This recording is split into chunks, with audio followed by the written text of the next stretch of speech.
নমস্কাৰ বন্ধু বান্ধৱীসকল, মোৰ অন্য এটা ভিডিঅ'লৈ আপোনালোকক স্বাগতম জনাইছোঁ। আজি দেওবাৰ, মানুহজনে বজাৰলৈ গৈ মাছ আনিলে, চব্জি আনিলে। বহুত ৰ'দ, মাছ দেখি মাইনীয়ে ক'লে যে মা কলপাতত দিয়া মাছ খাম। সেয়ে মই কলপাত এখন কাটি আনিলোঁ। আনি পেলাই মাছখিনি ভালদৰে ধুই ল'লোঁ আৰু এয়া মাছ আৰু আলু আৰু বিলাহী, মাছ পাতত দিয়াৰ কাৰণে সৰিয়হ, নহৰু, আদা, পিঁয়াজ, জলকীয়া চবখিনি যোগাৰ কৰি লৈছোঁ।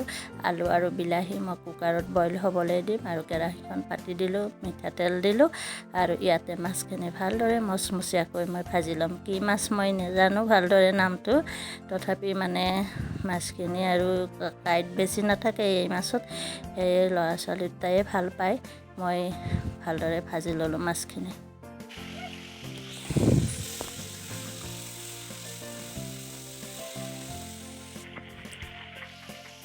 এয়া মাছ ভাজি হৈ গ'ল আৰু এই কেৰাহীখনতে বাকী মাছখিনিও মই এনেদৰে মচমচীয়াকৈ ভাজি ল'ম 3বাৰ মানত। আৰু মাছ ভাজি ৰৈ যোৱা তেলখিনিতে অকণমান আৰু তেল দি পিঁয়াজ জলকীয়াখিনি ভালদৰে ভাজি ল'লোঁ আৰু ইয়াতে মই নহৰু দি দিলোঁ, তাৰপিছতে হালধি আৰু আধাখিনি আলু মই ভালদৰে এনেদৰে মই ভাজি ল'ম মচমচীয়াকৈ।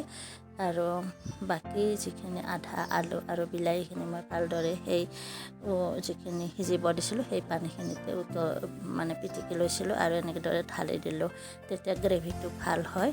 আৰু ইয়াতে মই নিমখ দিলোঁ আৰু ভজা মাছখিনি দিম, কাশ্মীৰী মিৰ্চ অলপ দি দিছোঁ। ভজা মাছখিনি দি মই ঢাকি দিম, উতলিব দিম এনেদৰে। এয়া ঢাকন গুচাই দিলোঁ, উতল আহিছে, হৈয়ে গৈছে আঞ্জাখন ভালদৰে।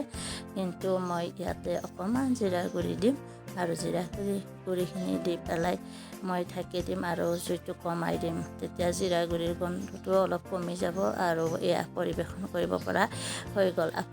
আপোনালোকে এনেদৰে বনাই খাব।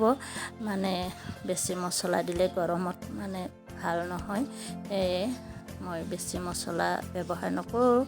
আৰু এতিয়া মই কলপাতত দিয়া মাছখিনিৰ কাৰণে মই চব যোগাৰ কৰি থৈছিলোঁ, এতিয়া কলপাতত দিম মাছখিনি। আপোনালোকে চাবচোন মই কেনেদৰে দিম।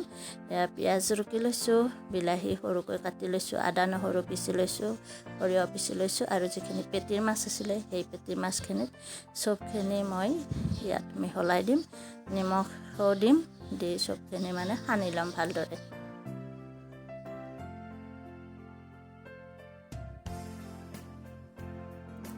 নহৰু দিলোঁ, জলকীয়া দিলোঁ আৰু আদাও দিলোঁ, এয়া চব দিলোঁ। তাৰপিছত আৰু মই সৰিয়হখিনিও ইয়াতে দিলোঁ। এতিয়া অকণমান জিৰা গুড়ি আৰু অলপ জালুকৰ গুড়িও দিম, যিহেতু কেঁচা মাছ। আগতে মাহঁতে সৰু মাছ পাতত দিয়া বনাইছিলে, জুইত বনাইছিলে, বৰ ধুনীয়া গোন্ধ ওলাইছিলে আৰু খাই খুব ভাল পাইছিলোঁ। এতিয়া মই ডাঙৰ মাছে এনেকৈ কলপাত এখন আনিলোঁ, আমি 4জন মানুহ, 4 পিচ মাছ দি দিলোঁ আৰু এনেদৰে মই পাতখন অলপ সৰু হৈছে মাছখিনিৰ কাৰণে, সেইটো কাৰণে মই এনেকৈ দীঘলকৈ দিলোঁ। আৰু এই কলপাতত দিয়া মাছটো খাই খুব ভাল পাওঁ আৰু বাবু আৰু মাইনেও খাই খুব ভাল পায়। পাতখন সৰু কাৰণে মই দুইফালে দুই মূৰৰ ফালে গাঁঠি দিম আৰু টাৱাখন গৰম হ'ব দিছিলোঁ। মই টাৱাতে সেকিম মাছটো, এনেকৈ টাৱাখনত দি দিলোঁ আৰু মই মাছটো ঢাকি দিম এখন পাত্ৰৰে আৰু ওপৰত পাতকো এটা দিম যাতে ভাপটো নাযায়। এনেদৰে 20 মিনিট সময় মই দিলোঁ আৰু এটা ভজা ভজা গন্ধ আহিলে পাতখনৰ আৰু পুৰা ধুনীয়া এটা গোন্ধ ওলায়। এয়া মই দাঙি চাম, দেখিছে নহয় অলপ লাগি গৈছে টাৱাখনত। এই লগা যিটো টাৱাখনত অলপ লাগি ধৰে, এই গোন্ধটো খুব ভাল লাগে। পাতখন আৰু মাছটোও লাগি ধৰে মাছ পিছৰো, আৰু লুটিয়াই দিব নালাগে যিহেতু ওপৰৰ ফালে পানীখিনি ওলাই যাব। ইয়াত কেঁচা তেল মই অলপ দি দিলোঁ, দি এয়া পৰিৱেশন কৰিব পৰা হৈ গ'ল। আজি মই ভাতৰ লগত মাছৰে ৰেচিপি বনাইছোঁ। আপোনালোকে কেনেকুৱা পায় জনাব। Bye bye.